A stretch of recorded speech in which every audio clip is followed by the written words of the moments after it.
기독교는 생명이 있어야 합니다 하는 제목으로 말씀을 드리겠습니다. 세계에는 여러 종교가 있습니다. 그들의 문화와 전통을 지키기 위하여 만든 종교도 있고, 마음의 불안과 두려움을 달래기 위하여 만든 종교도 있습니다. 사실 종교라 하면 창시자가 있습니다. 그런데 기독교는 종교라고 말하기가 그럴 게, 기독교의 종교는 창시자가 없습니다. 기독교는 예수님이 십자가에 못 박히시고 부활하신 뒤에 성령이 마가의 다락방에 임하심으로 그 성령이 그곳에 있는 사람들의 마음을 채우니 그들에게서 기쁨이 나타나고 능력이 나타나고 기사와 표적이 나타나므로 도대체 어떻게 된 일일까 하며 사람들이 몰려들었어요. 근데 그때 사도들이 말씀을 전하는데, 저 전하는 말이 저들이 보면 특별히 공부를 많이 한 사람도 아니고 주류 사회 사람도 아니고 학식이 높은 사람도 아닌데 어떻게 저렇게 비상한 말씀들이 나올까? 도대체 어떻게 된 것일까? 궁금해하기 시작했어요. 그런데 그 모든 역사가 사람의 지식이나 경험에서 나온 게 아니라 성령이 그들에게 임할 때 성령에 의하여 증거된 말씀이었고, 성령의 능력으로 나타난 게 기사와 표적이었더라는 것입니다. 부활의 클라이막스가 바로 성령 임재입니다. 만약에 성령이 임재하지 않았더라면 기독교 역사는 예수님으로 끝났을 것입니다. 그러나 예수님께서 성천하시고 바로 성령을 보내주심으로 그 성령이 이 땅에 오시어 하나님이 하나님됨과 예수 그리스도가 우리의 구주 되심을 성령께서 증언해 주시고, 그 예수 그리스도는 하나님의 아들이시며 영원히 계신 분임을 증명해 주신 거예요. 그래서 요엘서 2장 28절에 보면 예언한 바 그 후에 내가 내 영을 만민에게 부어주리니 너희 자녀들이 장래 일을 말할 것이며 너희 늙은이들은 꿈을 꾸며 너희 젊은이는 이상을 볼 것이며 그때에 내가 또 내 영을 남종과 여종에게 부어줄 것이며 내가 이적을 하늘과 땅에 베풀리니 곧 피와 불과 연기 기둥이라고 했습니다. 즉 말세가 되면 성령이 육체에게 임할 것을 요엘 선지자를 통해서 예언했습니다. 그런데 그 성령을 누가 받을 수 있는가에 대하여 이사야도 이사야서 44장 3절에 이렇게 예언합니다. 나는 목마른 자에게 물을 주며 마른 땅에 시내가 흐르게 하며 내 영을 내 자손에게 내 복을 내 후손에게 부어 주시리라. 누구에게 예언되어진 바 성령을 부어 주시는가? 하나님에 대하여 갈증을 가진 사람, 영적인 목마름을 가진 사람, 그 사람이 사모하는 사람이 성령을 받을 것이라는 거예요. 그래서 예수님께서 이 땅에 오셔서 사도행전 1장 4절에 남기신 말씀이 뭐냐면, 사도와 함께 모이사 그들에게 분부하여 이르시되 예루살렘을 떠나지 말고 내게서 들은 바 아버지께서 약속하신 것을 기다리라. 요한은 물로 세례를 베풀었으나 너는 맨날이 못되어 성령으로 세례를 받으리라. 즉 뭐냐면, 예수님이 남기신 말씀이 뭐냐면 예루살렘을 떠나지 말고 아버지께서 약속하신 것을 기다리라. 그게 뭐냐? 성령을 기다리라는 거예요. 성령을 받아야 내가 예수를 믿게 되고 성령을 받아야 교회가 되는 거예요. 왜 우리가 성령을 받아야 되는가? 그 결과는 사도행전 1장 8절에 오직 성령이 너에게 임하시면 너희가 권능을 받는다고 했어요. 이 권능은 능력을 의미하는 건데, 권능을 받아야 예루살렘과 유대와 사마리아와 땅끝까지 이르러 뭐가 된다는 거예요? 증인이라는 게, 여러분, 증인은 그 역사의 현장에 있어야 증인이 되는 거예요. 증인은 현장에서 현장을 보아야 되고 들어야 되는 거예요. 만약에 듣지 아니하고 누군가에게 들은 말을 증인 서면 그건 위증자가 되는 거예요. 2000년 전에 우리가 살지도 않았어요. 예수님의 십자가를 우리의 눈으로 보지도 않았습니다. 예수님의 부활 사건을 우리가 보지도 않았습니다. 그런데 우리 보고 증인이 되라고 하는 거예요. 어떻게 그게 증인이 될 수 있느냐? 성령을 받으면 그 성령께서 친히 예수님의 영으로 우리에게 임재하여 주셔서 그걸 알게 하고 느끼게 하고 보게 될 것이라는 거예요. 이 말씀 이후에 예수님의 제자들은 그 위험한 도시인 예루살렘을 떠나지 아니하고 칼과 창을 피하여 예배드리기 시작하고 기도하기 시작했어요. 그런데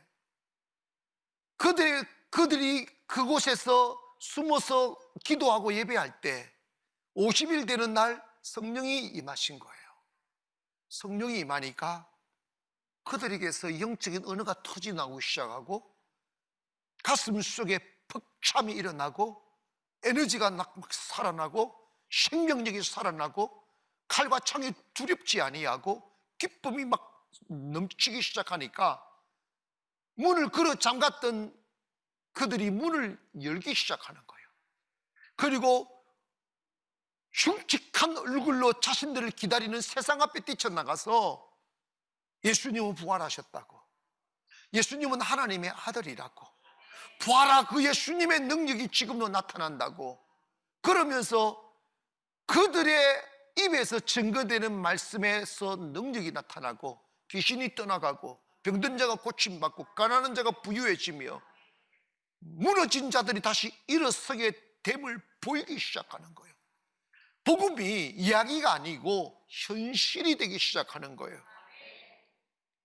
그래서 그들로 인하여 기사와 표적이 계속 나타나니까 그때 그 유대 사회를 어떻게 표현하고 있느냐 하면 사도행전 2장 43절에 사람마다 두려워했다고 그랬어요. 왜? 사도들로 말미암아 기사와 표적이 많이 나타났어. 그뿐 아니라 그들에게 성령이 나타나니까 기사와 표적만 나타나는 게 아니라 사람들이 달라져요. 초월이라는 게 오는 거예요. 초대교회 성도들을 보면 예수님의 제자들도 성령을 받기 전에 그들에겐 시기가 있었어요. 질투가 있었고 출세하고 싶었고 세상에 욕심이 많았었어요. 그런데 성령이 딱 임하니까 초월이 일어나는 거야. 돈을 의지하던 사람들이 자기 것을 자기 것으로 여기는 사람이 단 한 사람도 없더란다. 자기 집과 재산을 팔아서 사도들 앞에 놓고 가난한 사람들에게 나누어 주는 역사가 일어나더란다. 사람에게 기대어 당을 지어 살려고 했던 사람들이 사람들과 기대어 살려 하지 않고 하나님을 의지하게 되고 그 가슴 속에 뭐가 오느냐 하면 내 필요를 땀으로 경쟁으로 싸워서 취하는 게 아니고 내가 하나님 아버지 앞에 기도하면 하나님이 내 필요를 채워주신다는 게 믿어지는 거예요. 그게 믿어지니까 두려움이 없는 거지. 욕심 부릴 이유가 없는 거지. 나보다 잘 나가는 사람을 시기할 이유가 없는 거죠. 질투할 일이 없는 거죠. 초대교회가 행복했던 것은 성령을 받아 그 육체의 정욕과 욕심에서 자유해지니까 행복해지기 시작하는 거예요. 여러분, 우리 대한민국에도 복음이 들어온 지가 이미 130년, 150년 가까이 돼 가는데 그 한때 가난했던 시절, 텁텁했던 시절에 맑은 샘물 같은 복음이 증거될 때 거리에 술 취하여 쓰러져 있는 사람들이 그 복음의 소리를 듣고 벌떡벌떡 일어나고 깨어진 가정이 회복이 되고 소망 없는 사람들이 소망을 갖게 되고, 길거리에서 쓰레기 주워 먹는 아이들이 자라나 목사가 되고 위대한 지도자가 되었었는데, 이제와 대한민국의 교회는 그 아름다웠던 생명이 사라지고 있어요. 교회가 희망이 있어야 되는데, 교회가 생명이 있어야 되는데, 교회 안에 들어가 보면 너무 충격적인 모습들을 너무 많이 보는 거예요. 세상에도 없을 법한 시기가, 질투가 가득 차고, 세상에도 없을 법한 욕심이 가득 차 있고, 세상에도 없을 법한 거짓과 그리고 술수와 술책들이 남루하는 그러한 모습으로 바뀌어서 가는 이 현실을 제 눈으로 보고 있다 이 말이야. 얼마나 슬픈 일입니까? 그 이유가 뭘까? 교회는 사람이 만들어 놓은 종교도 아니요, 조직이 만드는 종교도 아니요, 교단이 더더욱이 만든 것도 아니라 이 말이야. 무슨 놈의 교단이 이렇게 많아? 다 머리 싸움이야. 다 기득권 싸움이라고. 그러다 보니까 한국 교회 안에 성령이 사라진 거지. 성령이 사라지니까 생명이 없는 거고, 생명이 없으니까 믿음이 없는 거고, 믿음이 없으니까 땅을 위하여 믿음을 파는 거예요. 초대교회는 거꾸로였어요. 물질 의지하고 살던 사람들이 성령 받으니까 물질을 초월하더라고. 자기 호주머니를 털어서 나누어 주었다고. 돈 없어도 세상 두려워하지 않았어요. 성령의 인도하심을 따라 그냥 갔어요. 교회가 생명이 있어야 살아납니다. 교회가 죽으면 세상은 죽어요. 교회가 생명이 있으려면 사랑이 있어야 돼요. 그 사랑은 욕심이 아닙니다. 사랑은 주는 거예요. 사랑은 베푸는 거라고요. 근데 그 사랑이 어디서 오느냐? 사랑하려 하여 사랑이 오는 게 아니고 성령을 받아야 사랑이 오는 거예요. 온갖 추악한 생각으로 가득 찬 가슴으로 나 사랑해야겠다고 마음 먹는다고 사랑이 되는 게 아니에요. 성령 받으면 자연스레 사랑하게 돼 있어. 사람 한 번만 도와주고 싶고, 품어주고 싶고, 세워주고 싶고, 여유에서 오는 거지. 믿음의 여유 말입니다. 초대교회를 한마디로 표현하는 게 뭔지 아십니까? 아무도 자기 것을 자기 것으로 여기는 사람이 없더라. 아무도 자기 것을 자기 것으로 여기는 사람이 없더라.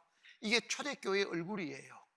현대교회는 모두 다 자기 것이라고 한다 이거야. 다 욕심 부리고 자기 배 채우려고 그러고 자기 이익 채우려고 그래요. 그건요, 사랑이 식어져서 그러는 거예요. 교회는 사랑이 있어야 됩니다. 두 번째로, 생명력 있는 교회는 거룩한 두려움이 있어야 됩니다. 여러분, 예수님의 부활 소식이 퍼지자 유대 주류 사회에선 그 예수님 부활 소식을 은폐하려고 막 강압했어요. 아무도 그 부활을 전하지 못하게 했어요. 만약에 예수에 대해 말하는 사람을 끌어들여서 다 죽여버리고 감옥에 집어넣으라고 그랬어요. 얼마나 시슬프었겠어요. 그런데 성령이 탁 임재하고 나니까 그들이 두려워서 문을 걸어 잠갔다가 그 잠근 문을 열고 세상으로 뛰쳐나가서 칼을 휘두르는 사람들 앞에 뭐라고 외치냐면, 당신네들이 예수를 전하지 말라고 협박하지만 사람과 하나님 앞에서 우리가 사람의 말을 듣는 것이 옳은지 하나님의 말씀을 듣는 것이 옳은지 너희들 판단해라. 우리는 보고 들은 것을 전하지 않을 수가 없다. 우리는 보았다, 예수의 부활을. 우리는 경험했다, 그 능력을. 우리는 체험했다, 그 사랑을. 가슴에 메이오는 그 성령에 의한 천율과 능력과 생명을 가슴에다가 파묻어 둘 수가 없는 거예요. 그래서 뛰쳐나가서 뭐라고 말을 했는데 사람들이 의아해하는 거예요. 저들은 범인이 아니냐, 배움도 없고 주류 사회의 사람도 아닌데 어찌하여 저들의 입에서 터져 나오는 말씀이 모두가 알아들을 수 있는 수준 높은 설교인가? 누가 그렇게 만들었습니까? 그것이 바로 성령이라 이 말이에요. 생명력. 교회가 대한민국 교회가 슬퍼지는 것은 성령이 사라져 버렸어요. 언젠가부터 성령을 말하면 무식한 목사가 되어버렸어요. 언젠가부터 성령을 말하면 무식한 교인이 되어버렸어요. 그래서 언젠가부터 목사의 설교에 성령은 떠나가고 쩍쩍거리기만 했어요. 성령 없는 메시지는 사람을 죽여요. 성령 없는 설교는 이야기에 불과합니다. 사람의 자랑에 불과하다고요. 생명이 없어요. 그러니까 교회가 죽어가는 거예요. 교회가 죽어가는 거예요. 여러분, 성령이 살아있으면 교회 부흥되게 되어 있어요. 하나님의 역사가 살아나면, 자 봐봐요, 그렇게 엄격히 제한시키고 제재시키는 그 사회 속에서 그들이 말을 할 때 그 말이 말로서가 아닌 능력으로 나타나기 시작하는 거야. 사도들로 인하여 표적과 기사가 많이 일어나니까 세상이 두려워했다는 거예요. 여러분, 요즘 들어 코로나 전국에서 가장 많은 피해를 보는 군락 중 하나가 교회예요. 그런데 여러분, 이상하게 매스컴에서 보면 교회에 관한 매스컴은 균형을 잃어버렸어요. 지나쳐요. 내가 믿지 않는 한 의사를 만났어요. 만났더니 저보고 저희들이 봐도 방송에서 교회를 너무 지나치게 비난하는 것 같다고, 균형이 좀 깨어진 것 같다고 이런 소리를 해요. 정말 그렇습니다. 교회를 안 좋아해요. 여러분을 안 좋아한다고. 저는 왜 그럴까를 생각했어요. 교회에 나와서 세상이 손해볼 게 하나도 없어요. 교회에 오면 죄도 덜 짓고, 안 지는다는 말이 아니에요. 좀 덜 짓잖아. 욕도 좀 덜 하고, 거짓말도 좀 덜 하려고 그러고, 집에 자식들은 좀 잘하려고 그러고, 착해지려고 노력하잖아. 사회를 지탱해 가는데 교회가 해악을 끼치는 건 단 한 가지도 없어요. 그런데 왜 정치인들이, 그런데 왜 세상이 교회를 안 좋아하느냐? 여러분이 더 거룩해지고 여러분 더 착해지면 좋아할 것 같아요. 더 안 좋아해요. 성경에서 그런 말씀하셨습니다. 세상은 어둠이고 교회는 빛이라고 그랬어요. 빛이 세상에 왔을 때 어둠이 미워하더라고. 세상은 무조건 교회 미워하게 돼 있어요. 실망하지 말기를 바랍니다. 그럼에도 불구하고 교회가 세상으로부터 짓밟히면 안 돼요. 초대교회는 세상이 교회를 짓밟았어요. 짓밟다가 짓밟지 못했어요. 두려움이 생겼어요. 왜 그런 줄 아십니까? 하나님이 역사하니까, 하나님의 능력이 나타나니까, 그들에게서 기적과 표적이 나타나니까 경외가 생기는 거예요. 뭐가 생겨? 여러분, 그리스도인이 가지는 능력이 바로 그런 거예요. 우리는 칼에 힘이 없어요. 우리는 힘이 있어도 휘두르면 안 돼요. 우리는 참아야 되고 욕 먹어야 되고 피해주면 받아야 돼요. 그런데 이게 있어야 돼요. 저 사람을 괴롭혔더니 내가 죽더라. 저 교회를 괴롭혔더니 내가 죽더라. 이게 경외예요. 초대교회는 그게 있었다고. 하나님이 함께 하심. 하나님이 함께 하심. 초대교회는, 잘 들으세요, 예배 드립니다가 잡히면 죽었어요. 초대교회는 기도하다가 잡히면 감옥 갔다고. 초대교회는 찬송하다가 잡히면 고문당했다고. 그럼에도 불구하고 그들은 예배를 중단하지 않았어요. 그럼에도 그들은 기도를 중단하지 않았다고. 무엇이 그들을 살아있게 만들었습니까? 그들 안에 성령이 계시니까, 하나님이 자기와 함께함을 봤으니까 두렵지 않는 거예요. 코로나를 조심은 해야 되지만 두려워하지 마세요. 나는 믿었단 말이에요. 기도했다고요. 하나님, 우리 교회 예배할 테니까 지켜달라고. 코로나에 의해서 걸려서 병드는 게 아니고 두려움에 빠져가지고 정신병이 걸리겠어. 진짜. 그러다가 담대하기를 주의 이름으로 축원합니다. 교회가 생명력이 있으려면 하나님이 함께 해주셔야 돼. 안 되는 일이 되게 하고, 죽은 자가 살아나고, 약한 자가 일어나며, 무너진 심령들이 다시 일어나 하늘을 바라보며 기지개를 펼 수 있는, 그렇게 만드는 교회가 되어야지. 초대교회는 그 권력과 칼의 위협을 이길 수 있었던 게 뭐냐면 그들과 하나님이 함께 주셨단 말이야. 그들을 통하여 기적이 나타났다고. 여러분 봐봐요. 다니엘은 선조들의 잘못으로 인해 나라가 바빌론의 포로가 되었어요. 종으로 끌려갔어요. 다니엘을 도울 수 있는 사람은 다 한 명도 없어요. 나라도 없고 형제도 없고 군사도 없고 아무도 없어요. 근데 그 바빌론 나라가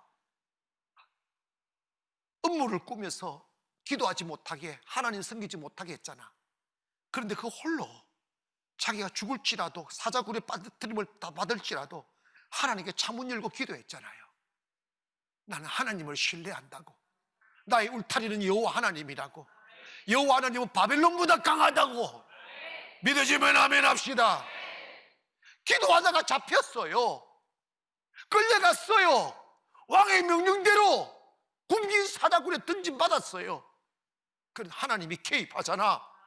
할렐루야. 사자들이 그를 머리털 하나 해치지 않게 하신 거예요. 그 모습을 본 다리오 왕이 경외심이 생기는 거예요. 두려움이 생기는 거예요. 멀쩡히 살아있는 다니엘을 바라보고, 네가 믿는 하나님이 참 하나님이다. 너를 시기하여 죽이려고 했던 놈들 다 끌어들이라. 묶어서 사자굴에 던졌더니 그들이 발이 땅에 닿기 전에 사자들이 그들을 삼켰다고 그랬어요. 이게 경외라고. 힘은 없지만 세상을 이기는 힘 말이야. 아무것도 갖지 않지만 모든 것을 가진 힘 말이에요.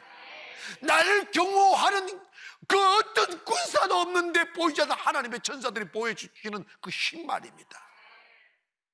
그게 거룩한 두려움이요. 누구에게 그것이 있느냐? 성령 충만한 자에게 있다 이 말이에요. 여러분, 세상이 한 번은 여러분을 짓밟을 수 있어도 계속 짓밟히지를 마세요. 그건 뭐냐면 여러분 짓밟히지 않으려 해도 되는 게 아니고 하나님이 개입하는 걸 보여라 이 말이야. 따라합시다. 주여, 저와 함께하여 주시옵소서. 그래야 교회가 생명이 있는 거야. 응? 세 번째로, 생명력 있는 교회는 구원받는 무리가 날마다 더해져 가야 됩니다. 쉽게 말하면 교회가 부흥이 되어야 생명력이 있다는 거예요. 여러분 봐봐요. 사랑에 건강한 남녀가 결혼하여 사랑을 하게 되면 아이가 태어나는 거예요. 지금 대한민국은 죽어가는 나라잖아. 왜? 출산율이 뚝뚝뚝 떨어지니까. 그런데 더 비극이 뭐냐면 대한민국의 출산율보다 교인 수가 더 떨어져요. 교회 주일학교 없으면 끝난 거예요. 교회 주일학교 없는 교회가 지금 70% 난다. 이게 말이 되느냐 이 말이에요. 사랑하는 여러분, 우리 교회뿐만 아니라 우리 한국 교회가 다시 믿는 자의 수가 더해져 가기를 주의 이름으로 축원합니다. 그 방법이 뭐냐? 성령을 회복해야 돼. 성령의 회복하는 길이 뭐예요? 목숨을 위협해도 예배하고, 목숨을 위협해도 기도하고, 목숨을 위협해도 찬송할 때 성령 충만함을 받고 지켜나갈 수가 있어요. 여러분 봐봐요. 예배가 생명이라니까. 응? 사랑하는 성도 여러분, 여러분의 가정에 생명이 임하기를 원하고, 심령의 생명이 임하기를 원하고, 우리 교회 안에 생명이 임하기를 원하며 우리 한국 교회 위에 하나님의 생명이 충만하기를 주의 이름으로 축원합니다.